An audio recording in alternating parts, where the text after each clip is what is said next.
What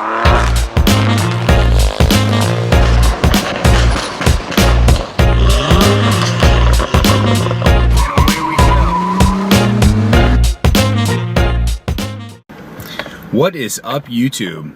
Today, we're gonna have a car talk.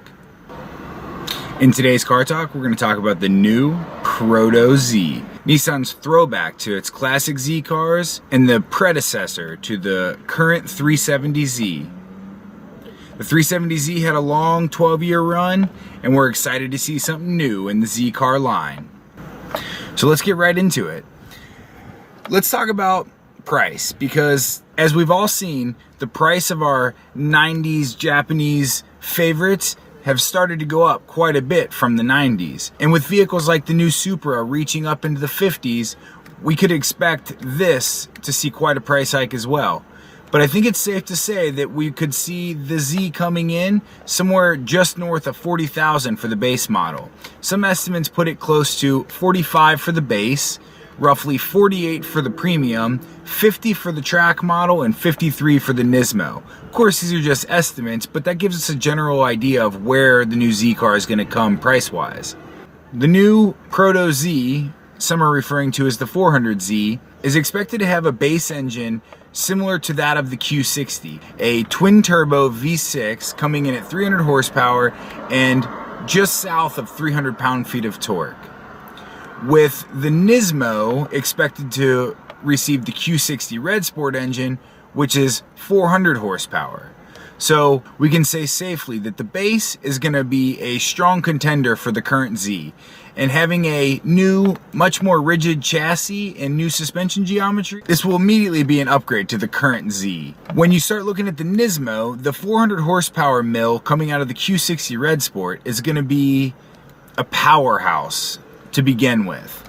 And being that these are both turbo engines, just as we've seen with the new Supra, I could expect that there's a lot of extra potential in the engine once we start getting into the tuning game. So it wouldn't be surprising to me to see base model PROTO Zs reaching up into the 600 with a tune, downpipe, maybe downpipes, excuse me. Stay tuned for more information as we get more details about the car. In the transmission game, the concept PROTO Z that was revealed the other night showcased a manual transmission, which is exciting for all of us car enthusiasts, because as many cars in the current era are not even being launched with manuals anymore, it's nice to see that this true driver's car is still going to be available in a manual. As for the automatic that will come in it, we've heard the name Nismo tossed around with the automatic transmission development quite a bit. So that's good, considering that the automatic transmission out of the Q60 was a little lackadaisical. I'd be excited to see the new transmission being more akin to that of the ZFs in the newer BMWs that are genuinely a fast shifting automatic transmission, and something that I would not mind having as the automatic option for the vehicle. So if we're going to get an automatic and it's not going to be a dual clutch, a hopped up version of the Q60's transmission might not be a bad way to go. And with the expected power figures of the car, some might even say that it's the better option for the car.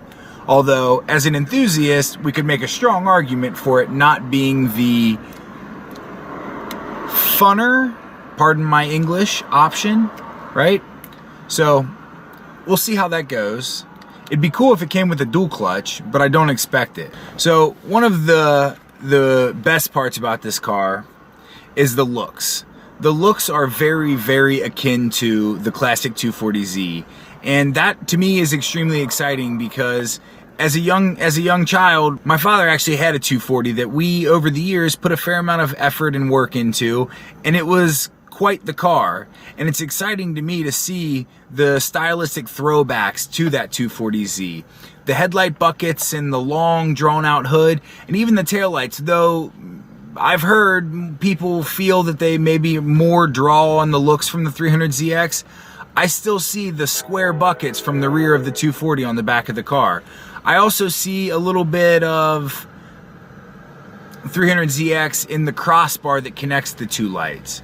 So either way, the looks are a great blend of retro and future styling, and I'm excited to see what's changed, if anything, hopefully not, on the final production version of the car.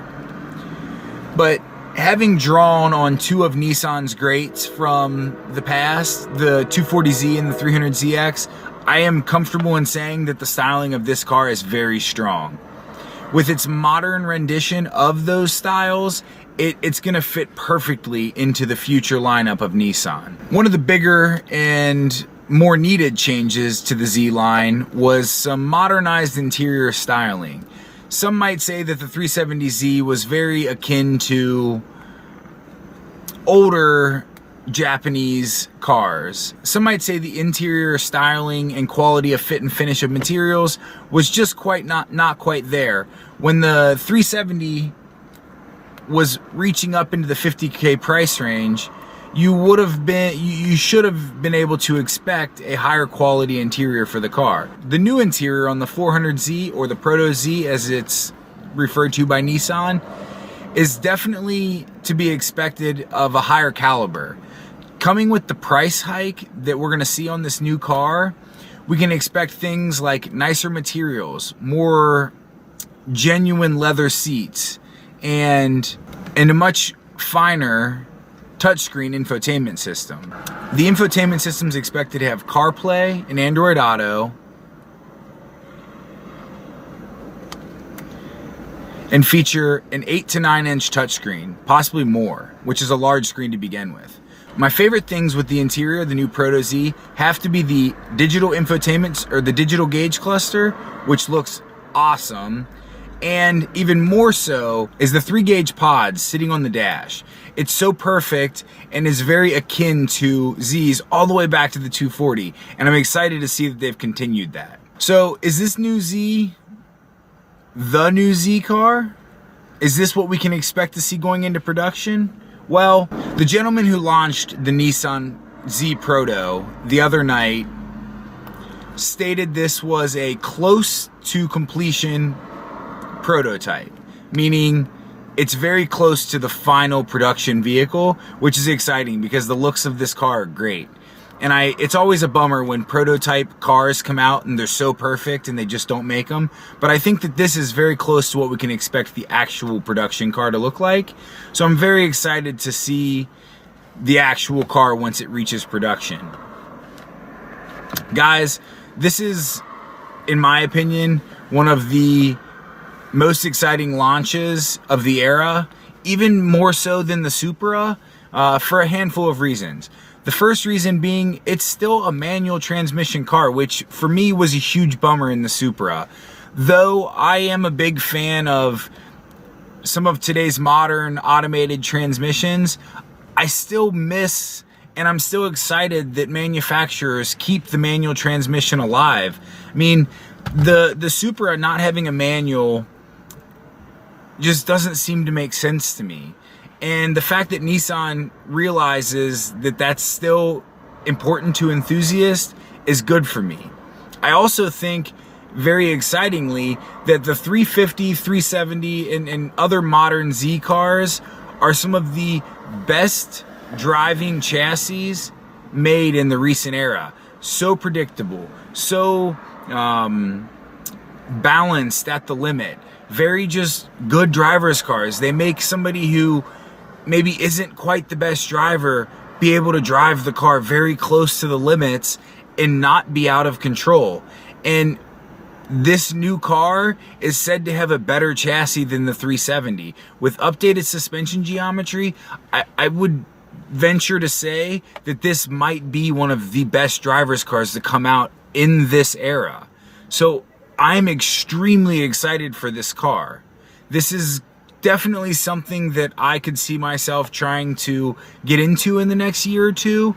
So I don't know that words can really describe the excitement level that I am for this car, that I have for this car. I've driven all of the Z cars from the modern era, and I've driven the original 240Z.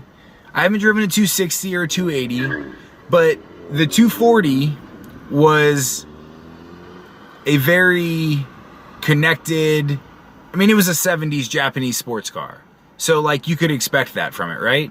And that same heritage has carried through into the 350 and 370, both of which are some of my favorite cars to drive.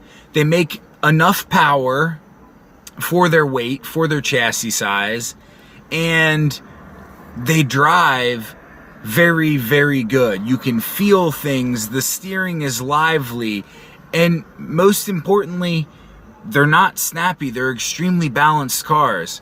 So when they talk about the Proto Z, 400Z, whatever you want to call it, being a potentially better, more refined version of the 370 with a stiffer chassis, I just get very excited about it.